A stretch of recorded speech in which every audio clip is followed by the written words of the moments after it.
Robert Leigh was a brilliant mathematician destined for greatness.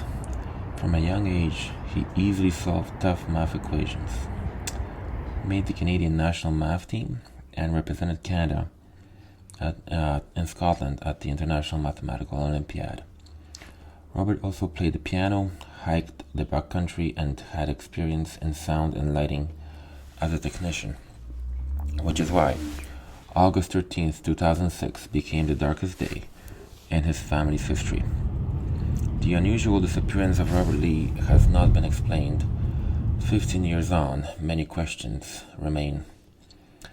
Hello everyone and welcome back to the channel. Hope you're having a fantastic day. Today we're looking at the strange disappearance of Robert Leigh, a 20-year-old brilliant math student who was visiting family in Edmonton, Alberta, Canada. In 2006, Robert Leigh was at Queen Elizabeth Park, according to his texts to his girlfriend, who was studying in Italy at the time. Robert's texts to her wished her well on her exams, and apart from that, there was nothing unusual about the communication that would imply an imminent threat. Robert never made it home on his bicycle on that night of August 13th, 2006. The search for him started very quickly. Even though police and volunteers scoured the river area using bloodhounds and canoes and a dive team, nothing was found, and as a result the search was called off on August 18th. On August 22nd, a body was spotted in the water of the North Saskatchewan River by Alan Flynn, owner of River Tours West. It was fished out by Edmonton police, and it was that of Robert Leigh. He was fully clothed with his wallet and watch on him still. Detective Kevin Gannon and Dr. Gilbertson coined the phrase local reporting for local consumption. They did fantastic work on cases identical to this one. They proposed a smiley face killer theory of a well-organized group with cells placed around the US major cities. They claim that they have identified possible addresses and suspects in these cases. No one has ever contacted them for follow-up or clarification.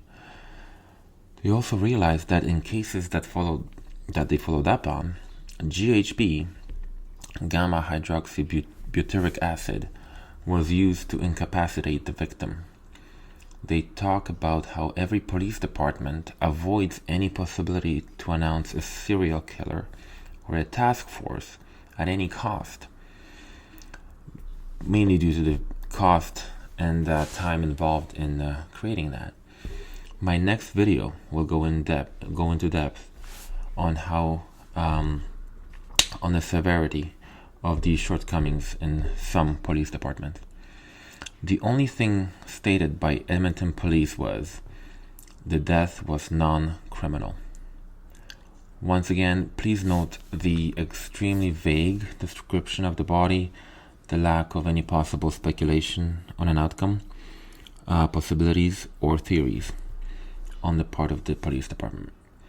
This is yet another case of a brilliant, responsible mind that met a scary and mysterious end. Please post your comments below and post what you think happened to Robert. In conclusion, I would like to ask you guys to consider the fact that these types of cases are not going away. If you look in the comment section, you will find links to 6 more cases presented by David Paulides that are very fresh with the same kind of profile points.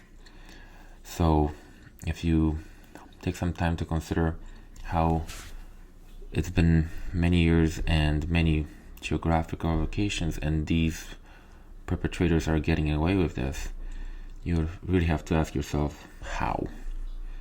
Please stay safe out there. Thank you for spending some time with me, and I'll see you in my next video.